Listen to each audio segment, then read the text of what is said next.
Welcome to the intersection of technology, cybersecurity, and society. Welcome to ITSP Magazine. You're listening to a new Redefining Security podcast. Have you ever thought that we are selling cybersecurity insincerely, buying it indiscriminately, and deploying it ineffectively? Perhaps we are. So let's look at how we can organize a successful InfoSec program that integrates people, process, technology, and culture to drive growth and protect business value. Knowledge is power, now more than ever. HITRUST is a leading data protection standards development and certification organization that strives to safeguard sensitive information and manage information risk for global organizations across all industries and throughout the third-party supply chain. Learn more at hightrustalliance.net. Purpose-built for securing Active Directory, Cybersecurity delivers first-of-its-kind solutions to address the entire lifecycle of a directory attack, finding and fixing security vulnerabilities, intercepting privilege escalation and persistence, and quickly responding to cyber attacks. Learn more at cybersecurity.com.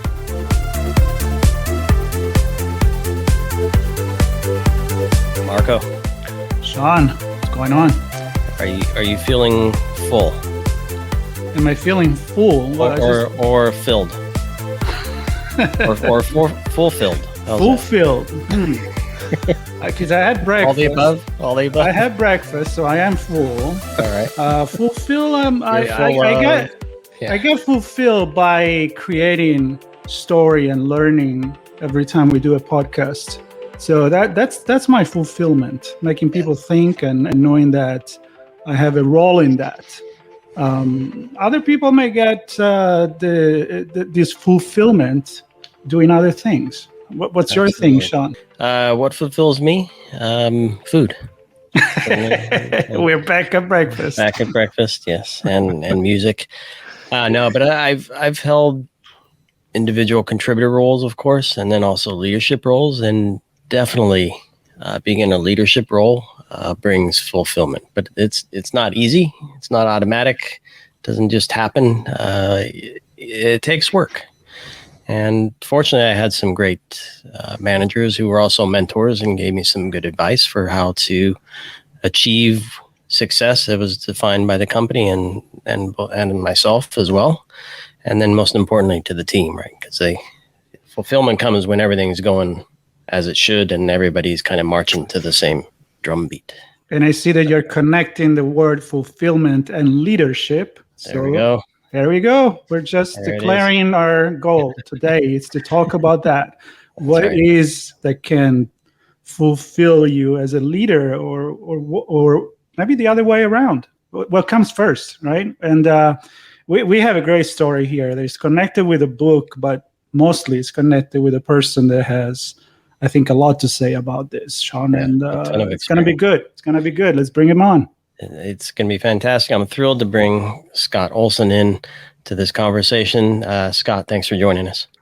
It's a great pleasure to be here, Marco and Sean. Great to spend some time with both of you and talk about this great thing that fascinates me. It sounds like it's going to fascinate all of us. So I'm thrilled to be here. It's cool because we had another guest on, Robin Dreek, who happens to be connected to you, and you found us through that, I suspect. And that's what I love about doing this, is we get to connect with loads of folks from different areas, different walks of life. And Scott, I want to hear more about what you've been up to recently, and just help our audience understand who you are as we prepare to dig into fulfillment and leadership. Yeah, sure. So great that you mentioned my old friend Robin Dreek. We were both counterintelligence special agents for the FBI, starting in the mid 1990s in Manhattan. Came up the FBI together. I became an assistant special agent in charge. He moved over to the behavioral analysis unit. We worked together off and on for a lot of years. But 21 years for me in the FBI, including everything from being on the ground for 9/11 in Manhattan, sort of watching that first building collapse from a block away and being one of the people that had to run out of the dust cloud, to being down at headquarters a few years later and being involved in reworking this huge government agency from a pure law enforcement organization into an intelligence organization, getting assigned to be an assistant special agent in charge in New York of intelligence to implement that process into the New York field office. A few years went by. I was looking for something more interesting, and I became the legal attaché in Baghdad, Iraq. So I lived in the Middle East when Al-Qaeda in Iraq was becoming what we know as ISIS today.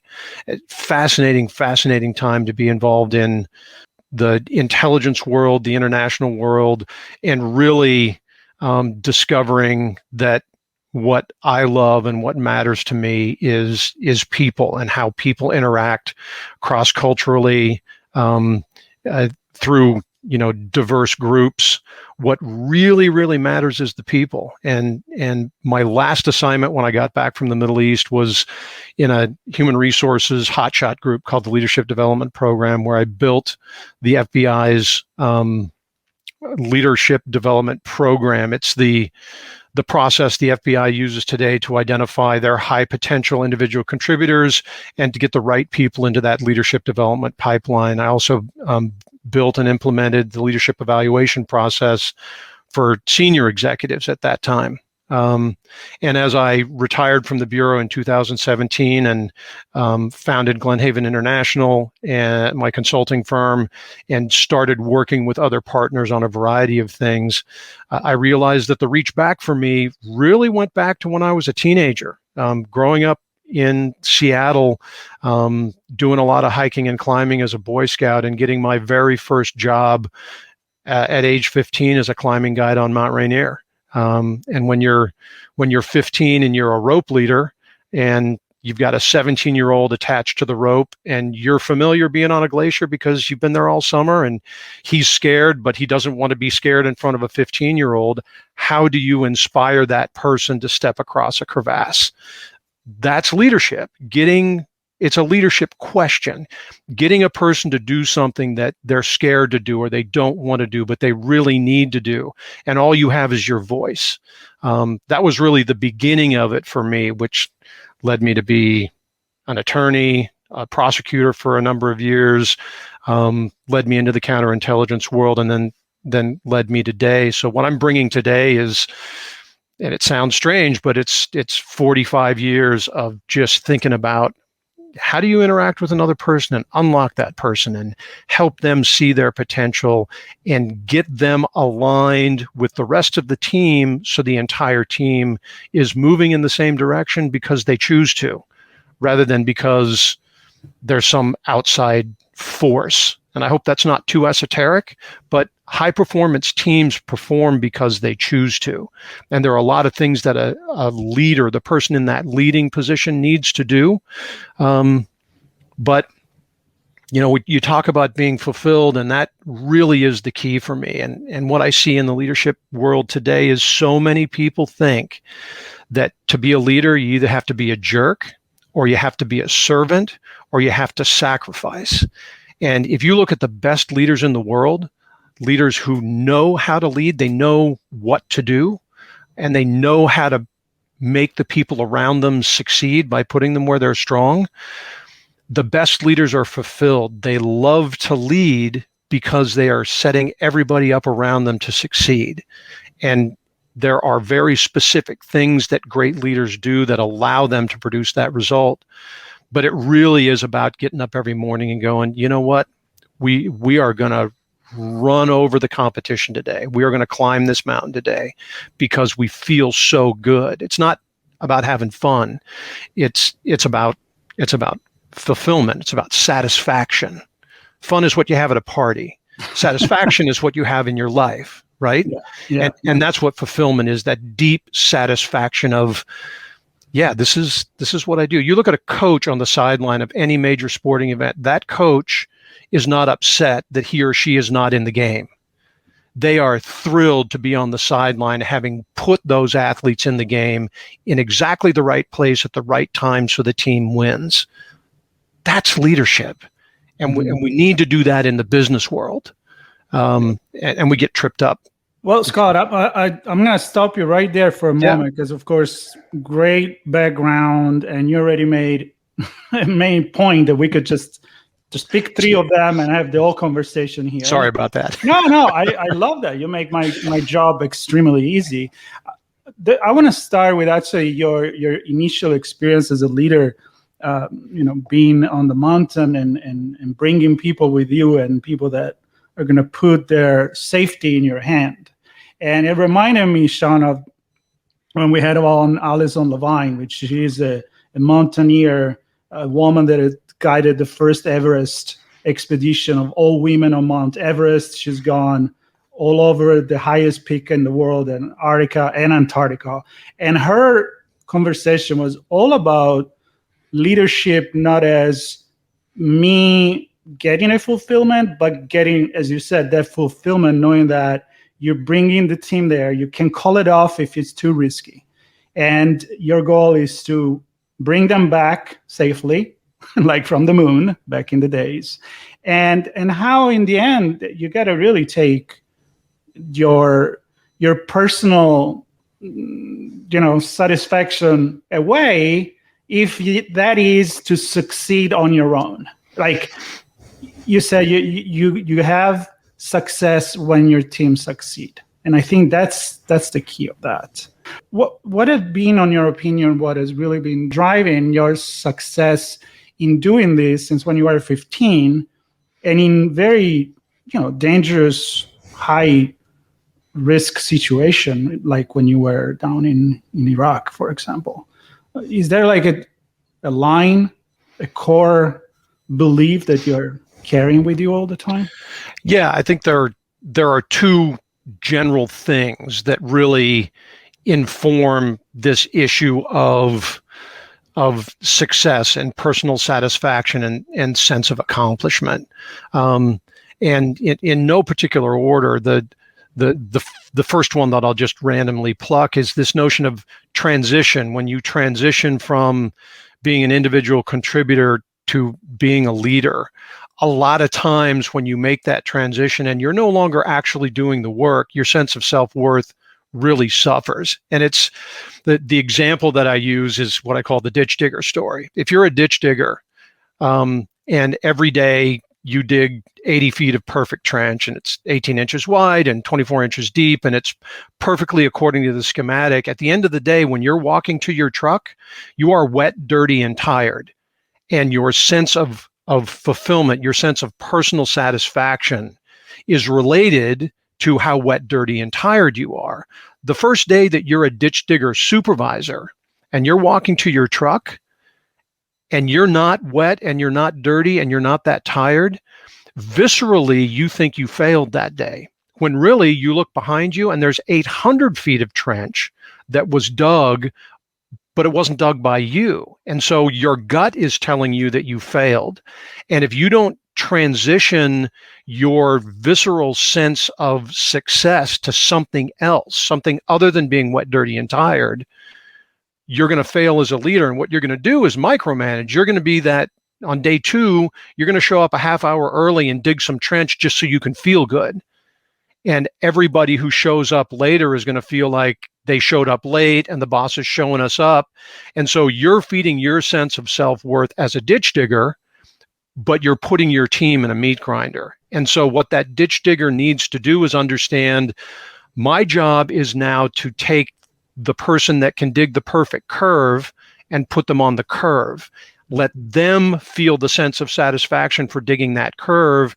And me as the leader, I'm going to feel the sense of satisfaction for having given her that assignment. Yeah, the guy. That's a great example. And so if you don't know that you need to make that transition and you don't actively make that transition, you're going to struggle with all the things that sometimes experienced leaders struggle with, micromanaging, feeling like, I do the work. Sales managers really struggle with this. You're running the Southwestern sales region for a big company, and you have a bunch of people that are doing sales calls, but you're the best one. So you go on all the big clients and the major clients. What are you doing? You're playing center forward and trying to coach the team at the same time. And you're doing that not because you're better at one role or the other. It's because you haven't transitioned your sense of self-worth. So that's the first big thing that I learned through this trajectory of 40 years. And the other thing that I learned is if we're talking about having transitioned that sense of self-worth and making sure that the people on our team have that good, solid sense of self-worth, part of the thing that you do, it's not your job, but the thing that you do to be a good leader or to be a great leader is to put people where they're going to be successful. Well, how do you know that? Well, you have to really understand your people. You have to really focus on who each individual is so you know who's the best goalie and who's the best center forward and who's the best fullback. And there are some people who see understanding another person as really hard work and really difficult. And why do I have to do this? Great leaders, I think, are fascinated by two things, and they're fascinated by these things. They're fascinated by people, and they're fascinated by the work being done. Think about the last time you were truly fascinated by something, a Rubik's Cube or a puzzle, or the person that you wanted to date that was out of your reach. You kept picking at that thing. You kept picking at it. You couldn't let it go. You didn't want to let it go until you figured it out. That's what fascination is. And that's what I think leadership is. It's outward facing. And if you think about, wow, if I'm in this team leader role or this executive role, and every day all I want to do is pick apart what's going in that warehouse and understand the men and women that are driving those forklifts and pulling stuff down in that fulfillment center and making it go. I just want to understand the personalities and figure them out. If you have that drive, you're going to be a great leader because you're going to see, wow, we don't have a problem in the warehouse. Julie just needs to drive the forklift. That's why she's happy. And Bob, all he cares about is picking up the heaviest packages. So let's put Bob over here where all the heavy stuff is, put Julie in the forklift. Everybody's going to feel fulfillment. And as the leader, I'm going to feel fulfilled because look what I did. I just gave everybody else that sense of fulfillment, and that fulfills me. So when I go home at the end of the day and I'm talking to my wife, I can say, you know what? I had a great freaking day because I set Bob and Julie up to succeed. That's what I think leadership is. And there's a lot of technique that you need to learn. And that's why I developed the First Motion Transition Training course for people who want to be fascinated and grind through this. And I don't know if that answers your question, but those are the two real things that everything that I think about in terms of leadership really hang on to. I love it. I think that if you take them apart, they're important. When you put them together, like you just did, it gets to, it's one of those things where 1 + 1 = 5. Right? Yeah. You put those things together, you have an entire vision. So Yeah. Sean, you did. Yeah. Yeah, I love to start like this. So I know. I'm going to leave you to talk. So many questions here, and I'm trying to figure out how to take it where I want to go. You talked about the transition, and I guess the first thing I want to touch on, and forgive me as I put a few of them out here, and maybe this will set us up. But the first one is the transition. Do I have to be a ditch digger to then lead other diggers? Because do I need to know what they feel at the end of the day digging an 80-foot trench so that I can appreciate what they do and recognize that? Or I know we see it in sports. Can I be a coach, aka leader, having never really played, only led and coached? Or do I then have to rely on actual players who become leaders under my leadership, those that actually do play or have played?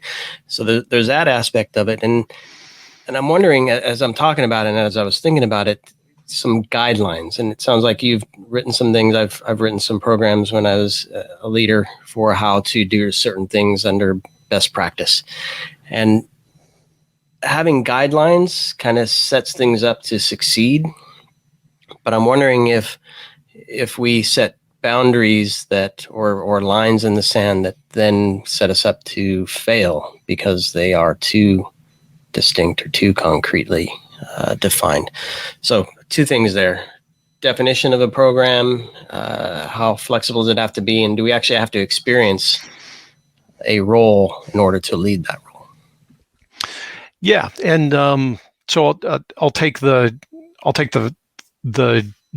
do you have to be a good player to be a good coach question first, because that sort of drives me into what was popular maybe 20 years ago, this notion of, or maybe even 30 years ago, this notion of cross training. You want to take everybody on the team and have them do every other job in the team so that they can really understand what everybody else is going through so that they can work together better.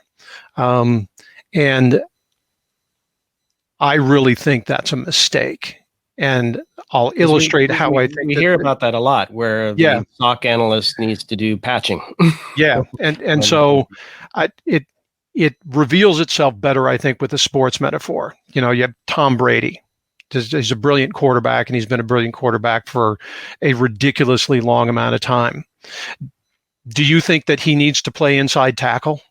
I mean, he works with inside tackles and outside tackles and nose tackles and wide receivers all day long. Does he need to play all those positions to know how to play with them? No, he doesn't. And I think the challenge we have in business is that generally we promote into the coach position the best player.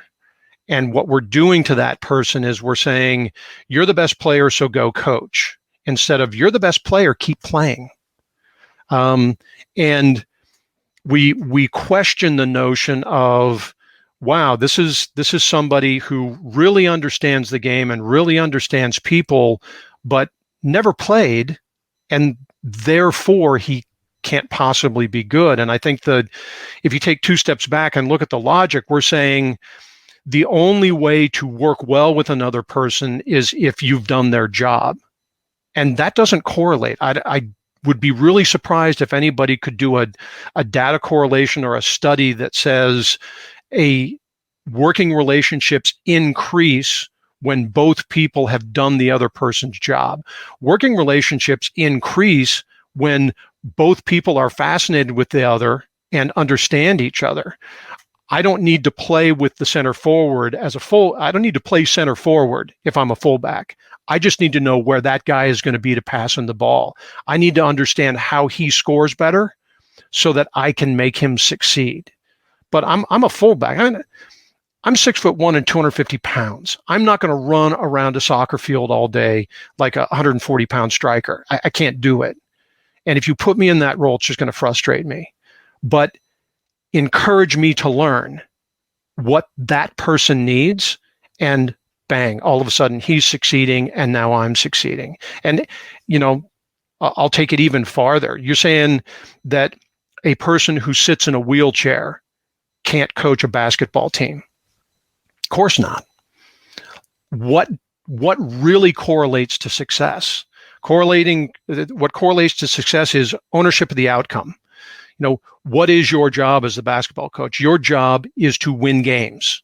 There are things that you do to win games, but it's all about being fascinated with the game of basketball, being fascinated with the people that are playing so that you can set them all up to win. Think of the best athletes in the world. Simone Biles, she's got coaches. Should she find coaches that are better than her at gymnastics? Can her coaches not help her because they can't do what she does? Of course not. It's the same in business. It's the same everywhere. Of course, the coach isn't going to be able to perform as the athlete. The coach needs to perform as the coach. And so the cross-training piece, you have to have done it to understand it.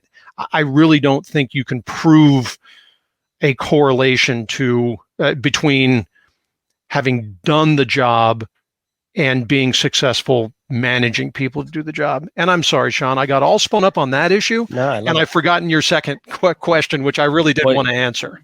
I know, exactly. Well, no, it's tied to what you just ended with, actually, which is, well, I'm going to make the connection for you. A coach is a coach is a coach. And they have a coaching, I'll just say it, a book, right? They have a model of coaching, right?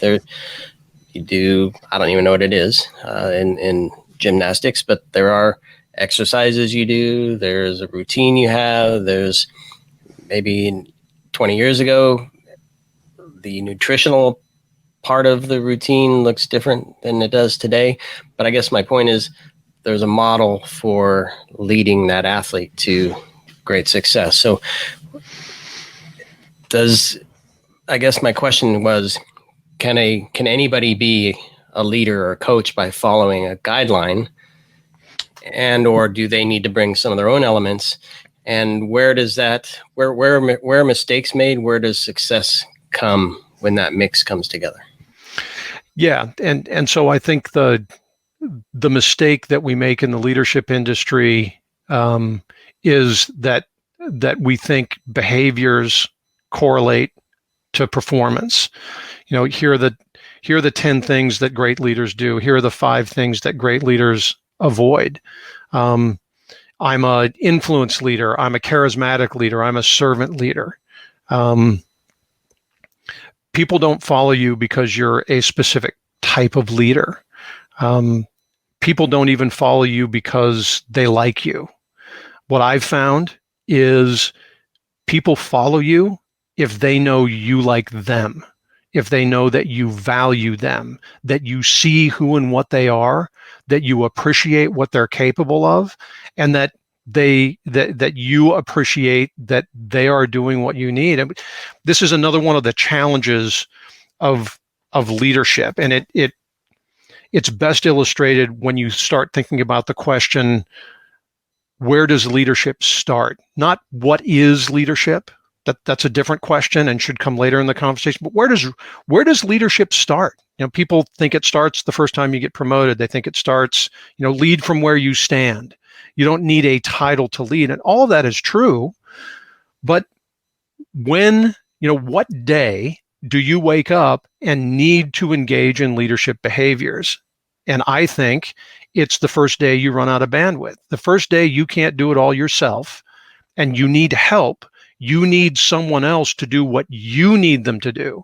And it doesn't matter if you're running the Southwestern sales region or you need your kid sister to help you clean your room. If you need her to not play with her dolls and help you pick up stuff, you need to inspire her to do what you need instead of what she needs. And that's leading.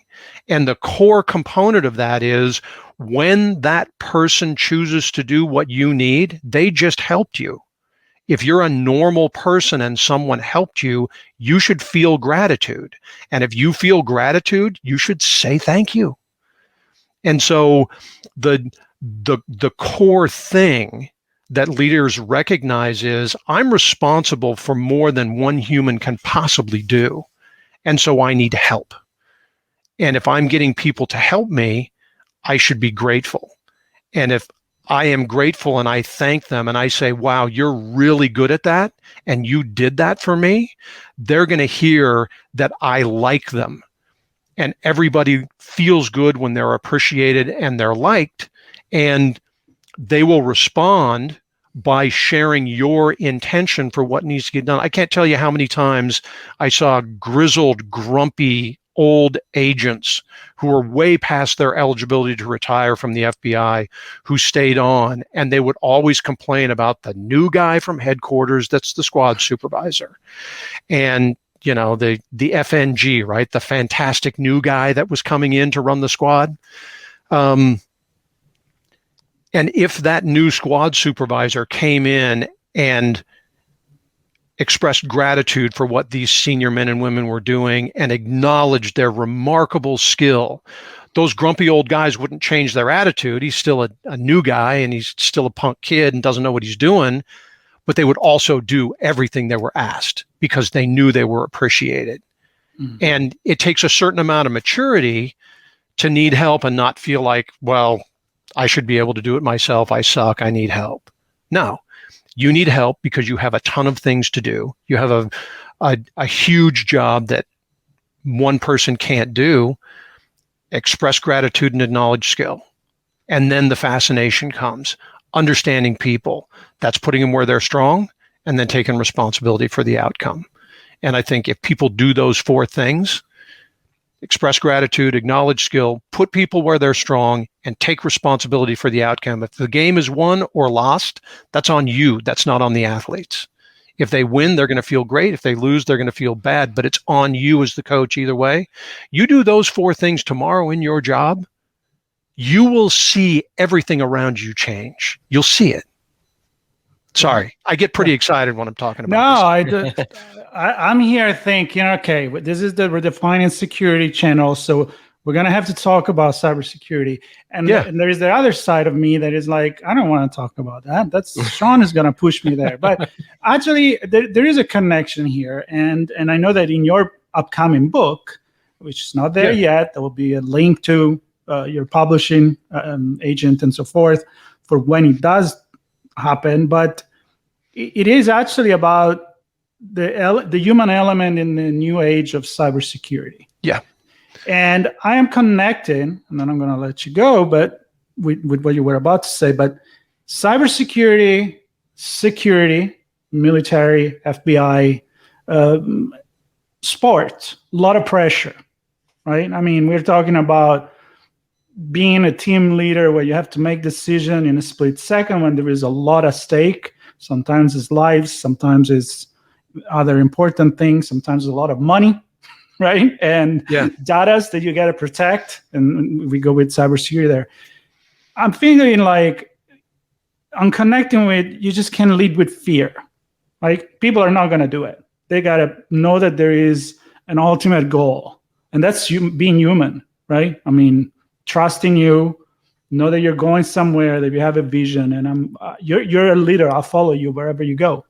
So translating all this into the cybersecurity world, and why did you decide to actually write a book? You could have written it about anything else, but you wanted to put on cybersecurity the highlight. Yeah. And I think the most critical issue in the cybersecurity world, not even the IT world, the cybersecurity world, is the notion that the answer to security in the cyber world is AI. That everything is moving so fast that humans can't possibly respond quickly enough, and that the answer is AI. So the assertion is, or the theory is, that we actually don't really need people to keep our IT systems safe. We just need better and better and better technology. And I think that anyone who believes that is very quickly going to understand how wrong they are. My partner is called Lisa Garber. She's a cybersecurity adjunct professor at Drexel Law in Philadelphia. She speaks on Fox News fairly regularly about these issues. And as we wrote the book, Can, Trust, Will, Hiring for the Human Element in the New Age of Cybersecurity, we actually interviewed across the industry, everything from academia to talent acquisition people to CISOs of major infrastructure companies. And every single one of them said that technology is great, but it's a fail. It's not the car. It's the driver that matters. And if you take the old military adage, which would you put your $100 on, the best pilot or the best plane? Everybody puts their money on the best pilot. And why is that? It's because the human element matters.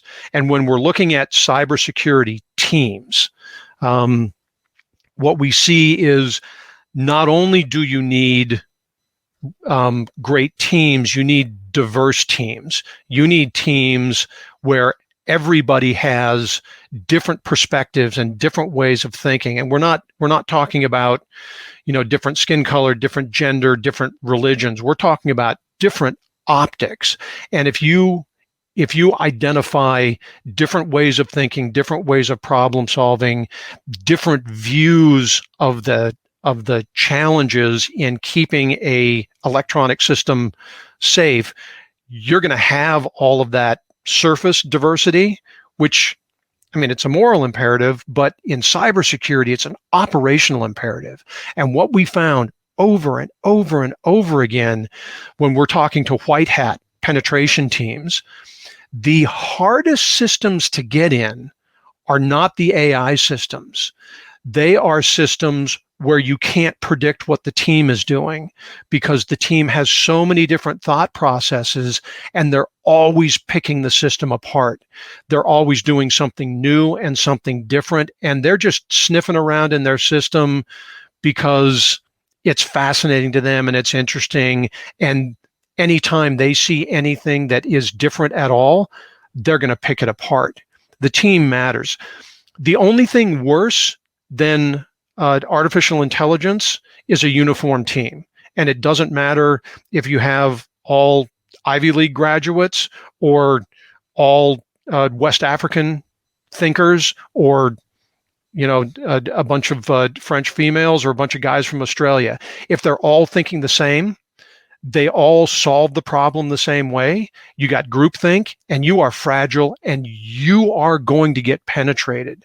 But if you have a Frenchman and a lady from South Africa and another lady from Australia and some kid from, Dubuque who has spent the last 5 years just playing with a computer in his parents' basement, and you bring all of those people in and they're annoying each other and they're pointing out stuff that the other people have missed, and they care about the outcome more than they care about who has the good idea, that's going to be strong. And now who's the leader? The leader has to be somebody who understands, I'm a ditch digger supervisor. I don't have to do this. I just have to make sure that everybody is in a role that satisfies them and fulfills them. And I'm going to go to that kid and I'm going to say, do you really think the senior guy has this wired? What are you really worried about that you haven't talked to her about yet? Why don't you go talk to her about that? And then, you go to the mid-level person and say, have you really doubled down on this? Have you talked to the kid about this? Why not? Well, just a kid. Well, just a kid, why not let him throw whatever he can at you and see what happens? That's now what the leader's doing. And you only do that if you are comfortable being uncomfortable, if you are comfortable in this running gun battle of conversation and problem solving. That's what makes a cybersecurity team strong. And too many people think, well, we can't have all this argument and debate. There's one answer, and it's this, and we're going to bring in, whatever the outside vendor is, and we're going to be fine, and we're going to make sure that we have our insurance paid up so when we get penetrated and, there's a bunch of damage, it's covered. And that's okay. I kind of get that if it's credit cards, but what if it's critical infrastructure? What if your job is to, keep the Eastern Seaboard electrical grid running, or the Western pipeline for gas? We're not on electrical cars yet. We still need gas. What happens then? Your insurance is going to save you. So you need diverse teams. You need diverse teams who can debate, not argue, debate. And you need fulfilled leaders who want to be in that environment, are triggering those conversations, and are moving this whole thing forward. And you can't do that if you still care about writing a bunch of code. Writing a bunch of code is great, but if that's what makes you feel good, you're not yet feeling good about leading that team. And it's critical. And so our book is about how to build those teams, how to identify who you actually need in your team so that when you're creating your hiring process, you can actually find and select for those people so that when you have this team, it's truly diverse and truly powerful, and actually protects you. And then you need to have a succession of people who understand what leading is and are fascinated by the people on that team and really take ownership of protecting that company, and and then bring the next person along in the next iteration. But I don't get scared of much. But when people start talking about the solution being AI, that's not the answer. You're really not going to take yourself out of it, as we like to say. I'm stealing that, and I'm not paying you for it. You're not going to take yourself out of it. I stole it from somebody in Holland, I believe. So yeah, I mean, let's make it go around. Yeah. I think it's great. Yeah, we had a great conversation with a guy called Paul Maurer. He is the president of Montreat College in North Carolina or South Carolina. I'm sorry, Paul, I should know this, but they have the Carolina Cyber Center, and they are absolutely at the leading edge of training people for the industry. They recognize that, going and getting even a 2-year degree puts you behind, because by the time you've taken the classes, everything has developed so much farther forward.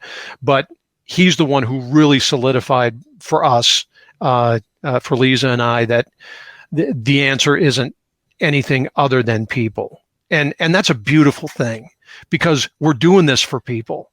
Yep. It's always about people. And let's talk about one person. People is wonderful. Yeah. Let's talk about one person in particular. Scott, yourself. Sure. No, I'm kidding. The CISO. The CISO. So, I mean, you described a situation where I think most leaders probably want to show that they are managing their team. Everything's running smoothly. I'm responding to 10,000 alerts every day. I patch these 80 systems today. And so let's talk about that. So there's the reality that if you want a good team, you have to have those uncomfortable moments where things may not appear to be good, but it's necessary to have those conversations, disagreements, so you can land on the right thing. Mm-hmm. Let's talk about the press conference now, using the sports analogy still. The quarterly, or preferably monthly, maybe even better, weekly meetings with executive staff, where that's the press conference. Here's what's going on. How does a leader translate how their team is doing to the rest of the organization, so that the organization knows that that team is doing what it's chartered with? Yeah, that is a really interesting question, and it really challenges the security mindset. And coming out of government, one of the challenges of coming out of government is, particularly if you're a senior executive coming out of government and you've been involved in the budget process, you think you understand the budget process. And when Congress gives you a pile of money and tells you how to spend it, and you spend it according to those rules, that's not a budget process. That's a spend. And you come now into the commercial world where, there is a balance sheet, and there is income, and there's spend, and you need to keep the company safe. And a lot of the attitude is, well, you can't put a price on safety, and you can't price the future event. So, we need our GSOC. We need 15 more people to keep everybody safe. And when you're going into that conversation with senior executives, and particularly when you're going into conversation with the finance officer, whether it's the chief finance officer or the person in the CFO's office that the security meeting has been delegated to, if you go in and you talk about safety, and you talk about how cost doesn't matter because we need to keep people safe, you are not going to get a hearing. It's like, again, I keep harping on the French, but it's what comes to mind. It's like, going to France and sitting down in a restaurant and shouting English at them. You're not going to get a great reception. You're going to be the ugly American, and they're going to bring you a glass of water and wait for you to leave the restaurant. And a lot of security personnel get truly frustrated that these finance guys don't understand safety. And here's the bottom line. And we actually have a chapter in Can Trust Will on this, because it's so important. The job of security is keeping people safe, but fundamentally the job of security is to save the company money. And everything that your security organization does should be a profit center. It should be, we have this program that keeps us from being sued. It reduces our risk of being sued. And the reason it reduces our risk of being sued is because it's keeping us safe. It's keeping people from being injured. It's keeping data from leaking, and it's keeping people from being hit when they cross the street. And here's what we expect the next year to cost us if we don't have this program. And here's what we expect if we do have this program. And the savings is more than this program costs. And when you're a security guy, you don't understand that you can predict future events. It's how they figure out the insurance premium for your car or for your house. That's what actuaries do. They give a present cost for the possibility of a future event. So the success of that conversation begins with coming into that conversation every single time by saying, sir, ma'am, I'm here to show you the 5 ways that I can save this company money. I'm going to do it by keeping people safe, but the bottom line is I'm going to save you money. And by the 4th or 5th time you do that, they want that meeting because you now have become a cost savings. You're almost a profit center instead of what usually happens, which is, who's going to get the short straw to meet with the security guy? All those guys want to do is spend money. And it's not difficult if you come to this with a finance brain. It's very difficult if you come to it with a security brain. And that's the relearning piece. And that's, again, why we say, get comfortable being uncomfortable. If you're a security person, you're never really going to love the numbers the way the finance person does. But you need to be able to swim in that pool. Because if you can't speak the finance language, you're going to continue to be frustrated that you don't get a hearing. And that's the reality. Scott, I think I want to close the circle here from where we started. And the fact with food, of course, that's going to be the end of it. If you're involved in the conversation, it's going to end up with food. Well, we also talk about French restaurants, so we can tie with that. Yeah. But the point is, even in the restaurant industry, I mean, for what I'm thinking is worth it. In every industry, again, you are a leader of a team, but you also have, as you just said, you have to interact with other teams. You're not just in a bubble, in a solace. So you need to have the knowledge of everything that happened underneath you, or by underneath, I mean, what is that you're controlling, not a level. Yeah. And you also need to be involved with other leaders that do the same thing with other teams, but then it's not a monster with so many different heads that everybody goes in different direction. It belongs to the same body, right? I'm going mythological here, but if you don't agree with the other, if you don't understand what the other head is doing, you're going to hit the wall all the time. Yeah. And so the reason why I say we need to we can close the circle here is because you become a leader by learning something. You may not be the better player, but you're going to be the better coach. And there are perfect stories of the best soccer player in the world that they couldn't coach. Yep. I can tell you that, and I'm sure it applies to football, to American football and any other sport. And it applies to business as well. So I think that the vision, the 360 vision of knowing a little bit of everything and then having a blueprint in your head about how you're motivating people, knowing that you're not going to be the one that does everything. You need to connect the dots.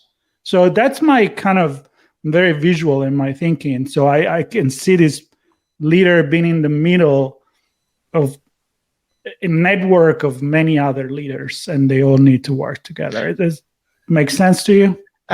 Absolutely. Absolutely. And remember, leadership is outward facing. It's not inward facing. Right. Self-development is inward facing, and that's really important, but it's not a good foundation for leadership because leadership is about everybody else. And you're right. It's not just about the people that are helping you below you or on your team. leaders are fascinated by two things. They're fascinated by people and by the work being done. And what you're describing is that 360 fascination. I need to be fascinated by who the CFO is and how the CFO's work fits into the company. I don't just sit in my GSOC. I am a part of this company, whatever it is, an energy company, a widget company, and to be a truly outstanding leader, I need to be fascinated by that whole thing and pick that apart and understand that I'm not going to be the best at doing all this stuff. But if I stay fascinated and I stay picking at it, and the person that annoys me most, if I can pick that person apart, I don't have to like them to understand them. And if I understand them, I will probably end up liking them unless I'm just not human. So the fundamental key, the unifying thing for what we do out of Glenhaven International and our approach really is expressed in this fascination with people, fascination with work being done. Everything else tumbles from that. And your description absolutely links to our way of thinking and our mindset. And I really appreciate you articulating it that way. It's fantastic. Really is great. Sean, yeah. Did I satisfy you at all? Not at all. On the IT side? If you don't bring food, it's not going to. We're going to have to start this over from the beginning, and I'm going to start it off with food. No, but I'm your guy. I mean, in all seriousness, it takes someone special to be a leader, and I love this word fascination. I know everybody's heard it a few times now in the conversation, but to me, I get excited about certain things, and when I see something work, it's fulfilling, right? Whether it's technology, whether it's something else happening, whether it's Markwood completing something, when stuff comes together, that's exciting. That's fascinating. That things happen together. We were able to pull it all together and produce something, hopefully, that people enjoy. And yeah, I think there are moments of discomfort as a leader, right? And I think this is the other point that I really, really caught on here is that it's not always smooth sailing. And we didn't even get into the being a leader during good times, being a leader during troubling times, being the leader because you've been asked to and you're not really the leader. There's a lot of different scenarios we can get into, but I think sure, it's not always smooth sailing, and embracing those discomforts and recognizing that those are there for a reason to help you power through them to get to the end goal, and staying focused on the goal of what the business is about. And you said it very clearly, Scott. It's about the value of security of the business, protecting revenue, protecting information, and really driving the value up. So not a cost center, but a value. And yeah, I'm excited to learn more about the book as it comes out, and hopefully others will find it fascinating as well. And Scott, I want to thank you for taking the time to share your story with us and a lot of the great work you've been doing to define what a fulfilled leader looks like, sounds like, acts like, smells like.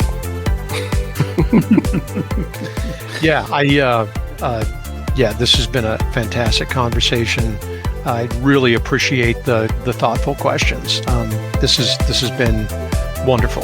So thank you both. Yeah, I really enjoyed it, and yeah, you're welcome back anytime. Absolutely. So good luck with the book, and hopefully we'll talk soon again. There'll be links in the resources for some of the things we discussed today, and thanks everybody for listening to this episode of Redefining Security. Purpose-built for securing Active Directory, Simperis delivers first-of-its-kind solutions to address the entire lifecycle of a directory attack, finding and fixing security vulnerabilities, intercepting privilege escalation and persistence, and quickly responding to cyber attacks. Learn more at simperis.com. HITRUST is a leading data protection standards development and certification organization that strives to safeguard sensitive information and manage information risk for global organizations across all industries and throughout the third-party supply chain. Learn more at hightrustalliance.net. We hope you enjoyed this episode of Redefining Security podcast. If you learned something new and this podcast made you think, then share itspmagazine.com with your friends, family, and colleagues. If you represent a company and wish to associate your brand with our conversations, sponsor one or more of our podcast channels. We hope you will come back for more stories and follow us on our journey. You can always find us at the intersection of technology, cybersecurity, and society.